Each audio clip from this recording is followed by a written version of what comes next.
First, Eddie Arruza, and the latest on public university funding in Illinois. Eddie. Phil, Illinois' stopgap state budget approved at the end of June allocated about $1 billion for Illinois' public universities. But that came after nearly a year without any state funding for higher education. And even that $1 billion was only half of what the state universities received the year before. It's led some universities to make major cuts in programs and classes, and most of them have also seen a steep drop in enrollment and an exit of top talent. Without any permanent state budget on the horizon, what is the future of public higher education in Illinois? Well, here to tell us are the presidents of 4 Illinois universities, and they are Randy Dunn, president of the Southern Illinois University System, with campuses in Carbondale and Edwardsville; Doug Baker, president of Northern Illinois University in DeKalb; Larry Dietz, president of Illinois State University in Normal, Illinois; and Elaine Maimon, president of Governor State University in University Park, Illinois. Thank you all very much for being here tonight. Well, Randy Dunn, let's begin with you, because your enrollment this year has taken a steep dive. In fact, it's the biggest drop in 40 years. You've also had to make some significant budget cuts at the beginning of this school year. How bad are things? Are you in crisis mode at SIU? You know, we try not to talk about being in crisis mode, because one of the challenges I think we all share is to ensure that we're maintaining the confidence in the public university system here in Illinois. And it's been a mixed bag for SIU. Our Edwardsville campus actually stayed pretty close to even. In the Metro East area of St. Louis, Carbondale has been particularly challenged. But again, I think as all of us look how to work through this crisis that we have, it's also about telling the story of how we continue to transform our student lives, move forward in research, clinical activity, and really serving the regions that all of us are assigned to work in and make a difference in. Doug Baker, you've also seen a drop of about 5.5% in enrollment this school year, and apparently you're hearing from parents as well as students about the stability of the university. What are you telling them? Well, I think we're first telling them that we're strong and we're a great institution. All these institutions, I want to compliment them on their work to date. They've protected the cores of their universities, the educational strengths of the universities. With the help of the faculty, the staff, and the administration, we're providing outstanding educations. And that's really one of the tragedies of this whole situation, is that students are leaving the state in many cases when the institutions continue to provide wonderful educations, and we need to get that word out to the students in the state. We're here, we're going to be here, and we're great institutions. Well, Larry Dietz, unlike your counterparts just to the right of you, you have seen an increase in enrollment, but that doesn't mean that you aren't feeling the impact in other ways. So all of you are carrying on to some extent, doing as much, if not more, with less. Does that mean that there has been fat that needed to be excised from the public university system here in Illinois?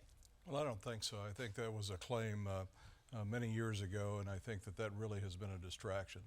I think the issue is that we have strong institutions in Illinois serving Illinois students and students beyond Illinois, but our core mission has really been teaching, research, and service for most of our institutions, and we're doing that very, very well. We've been fortunate to have a modest increase in enrollment this year. Our brand is strong, but who knows what we would have enrolled had we not had this budget impasse, which basically sent a message all across the state to a lot of parents and a lot of students that we're not sure that the state's going to come up with anything, so maybe I should look elsewhere. And 16,000 students did that and left the state this year. That's a huge public policy issue that needs to be addressed. Elaine Maimon, you have become a regular on these panels with presidents of universities here in Illinois, and since the last time you visited us here, you have had to make some sharp cuts, primarily in some business centers that were offshoots of the university, and you have another program, I believe, that you're cutting in December. So what is the situation at Governor State? Well, I've been learning a lot from Joe Madden, Eddie. This is the Game 7 tonight. I wouldn't be anywhere else but with you. I'd be watching the game on TV. But I've learned. And we appreciate that. Thank you. What I've learned from Joe Madden is to control the controllable. And that's been our byword, that the things that we can control, like very heartbreakingly having to close our Small Business Development Center, which serves our South Suburban community, has for 30 years. And what was that? Because that was, like I said, an extension of the university, not really a program of it, is it? Well, it provides advice for entrepreneurs, for small business owners. It helps them get loans from banks. It does really important work. But our mantra has been, the only thing we do only good things. And so when we have to cut, we have to set priorities for our core mission, which is educating students. And so this was something that has to go. In terms of the fat issue, I just want to comment on these anatomical metaphors. Right now, we all are cutting into healthy tissue. It's not fat, it's not bone marrow, and basically the state is asking us to give them a kidney. And we'll survive with one kidney. You can do that. But why do that when we have these excellent state universities that should be supported? But you can't afford to give up another kidney at this point, is what you're saying. Well, we won't. Randy Dunn, you have been quoted as saying that this budget impasse is a grand reshaping of the state university covenant in Illinois. Is this just a temporary thing, or is it permanent, and what do you exactly mean by that? Well, I can't predict the future, but I do think we're in this large public policy discussion, as Larry's alluded to, about what the future of the state universities in Illinois will be. We rely on public support. We take on a great deal of work on behalf of the state of Illinois. Doug talked about the core, which would be the academic programs. But we work beyond that core to take on a great deal of public service. We sometimes refer to ourselves as stewards of place for the state. And I think now we're in this period of time where there will be discussion by policymakers, elected officials, thought leaders, and others about what this covenant means and whether or not we're going to continue to have the level of state support we've enjoyed in the past to keep up this broad scope of work. We don't want to be turned into, and these are great partners of ours, but we don't want to be returned into community colleges that are just on very large campuses. Universities are comprehensive institutions, wide in their work, and I think now we're in this debate as to whether or not the state desires to support that going forward. So, Doug Baker, you're still able to carry on. All of you are still able to carry on, of course. You haven't closed your doors. There is one university, public university, that is in perilous shape, and that's Chicago State. But all of you have managed to carry on. You've tapped into reserves. You've made some cuts. When you talk to legislative leaders, as I know all of you have, are they giving you lip service? What are they telling you? They all say that they support education. They know that an investment in higher education has a huge dividend. And as all of us do our economic studies and look at the impacts of our institutions on the economy, we see $1 of state investment leads to a $10 outcome for the state. It's a great investment. 10 to 1 would be a wonderful investment for anybody. But they say our hands are tied until the budget impasse is solved, until we have revenue enhancements and budget reductions to balance the budget. We can't pass a budget for higher education. But when they say their hands are tied, they're saying their hands are tied because the other side isn't providing any concessions. Isn't that right? I think both sides have an opinion, and they need to have movement on the other. So they're saying they're supporting education, but they're not funding it just yet. We haven't seen it yet. Could I comment on that? There is some confusion, I think, in the public about the impact of the budget and the reduction. Last year, our universities took a 71% budget reduction in our appropriations. That's a huge hit. And this year, we've got about a 50%, a half-a-year budget that's been allocated to us. So we need to see, when the legislature comes back in session, what funding we're going to have for that spring semester. So you're good to go more or less through the end of this year, through the stopgap measure. Is that right? We are, but we took a 71% cut last year, and that has a dramatic impact on our institutions and how we move forward from here. So we are really carefully managing our institutions. So Larry Dietz, we were talking before the show began about not just the students, but your staff, and you've had quite a number of very good staff leave, isn't that right, that would rather have stayed. Can you talk a little bit about that? I think staff and faculty both, and administrators, these individuals. I apologize. When I say staff, I also mean faculty and administrators. Sure. I think that all of the other states that have a budget, they want to hire folks from Illinois because they understand in Illinois that we don't have a budget, and that makes us all vulnerable to a degree. We haven't had a lot of out-migration of faculty and staff, but we certainly have had some. And most of the institutions out of state are wanting to try to come in and get some of our top researchers and some of the individuals who are bringing grants into our institutions. Some of the top administrators are tempted about moving to other states that do have a budget. So it's really this. And the headhunters are circling Illinois, aren't they? Yes, indeed. Absolutely. There's no question There about are it. some institutions who we've heard about who have put together plans to come after the blue chip scholars, researchers, scientists, engineers, and we deal with that as best we can to keep that talent at our universities and prevent the brain drain that potentially could happen during this period. Elaine Maimon, one of the things that you have touted on your appearances on this show are the low-income students that are able to finally go to college at Governor State University, as well as your other universities here. But not only low income, but sometimes the very first of their family to go to college. They rely on a lot of grant money, especially the MAP grants. What's happened with that? Well, MAP grants, we have been telling our students that we will cover your liability for MAP grants. And how are you able to do that? Well, we are able to do it because we're giving it priority, and we're doing things like closing the Small Business Development Center so that we can do it. And the reason, we have several reasons for doing it. One is that our students don't trust institutions. They don't trust the state.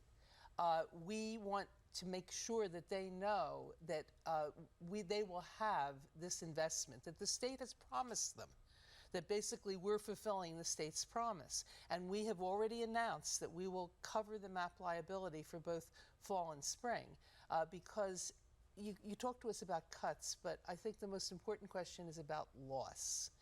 The loss of reputation for the universities, the loss of trust in students, and finally the loss of a middle class, because what all of us do is that we educate students so that we expand the middle class. And that's important for the state of Illinois to have this investment paying off. And let me just say another word about the Cubs, because I'm obsessed with the Cubs tonight. And can you imagine this whole stopgap budget thing that some people think, well, you're okay because you got a stopgap. Our universities need investment. The reason the Cubs are successful is that the Ricketts family decided to invest in them. Can you imagine if instead the Ricketts family has said, well, what do you need for the next month so that you can keep playing? Well, then come back to us after that, and then, we'll see if we have any more money to give you. And, well, you're doing it right because you're still playing. Well, they wouldn't be winners under that kind of circumstance. And our universities are winners, and we need the investment to keep us winners. One of the things that you also need is the ability to borrow, and all the universities have been downgraded severely by the ratings agencies. How is that impacting your ability to borrow just to maintain your campuses, which is also something that you need to do? Well, the impact comes into play when it comes time to borrow. So each of us has projects that we've had on the drawing board, and we're trying to look at timing and adjustment in that regard. But with all of the campuses, I think we're approaching the time when we are going to have to go into the market, and we'll pay a premium for that. There's no doubt about it. One of the other challenges is that the universities do not have authority for any short-term borrowing. So cash flow issues we have to deal with ourselves, just as Elaine mentioned on the MAP grants that we're all covering. And so how do you do that? Are you tapping into reserves? Yes, that's one of the issues that come into play across the SIU system. We've had 400 vacancies we haven't filled this year. We're living off of that money to some degree, $35 million in cuts, and it's the same thing that everyone is having to deal with to keep the doors open and serving the students who depend on us for what we do. But the question is, how much longer can you sustain the business, the university business, if there is no consensus on a budget reached? One legislator has already suggested that there's only going to be stopgap measures for the foreseeable future. So, Doug Baker and Larry Dietz, I'd like your comments on what's going to happen if there isn't the return of allocations as you had them. Well, I'll start.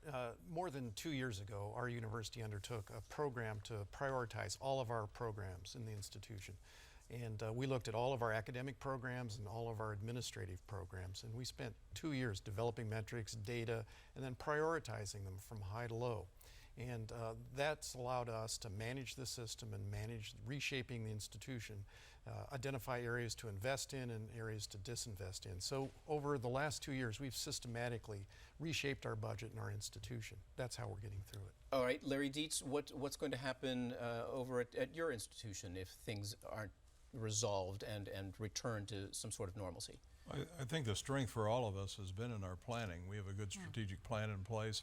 We're working to revise that, but the issue is that I don't know that anybody's strategic plan ever included no investment from the state, or certainly going through the bulk of a year without having any investment at all. So how much longer can you go on until this becomes crisis mode? Well, I think we're all committed that we have students that want to learn, we have faculty who want to teach, we have staff who want to provide service, and we're committed to doing all of that.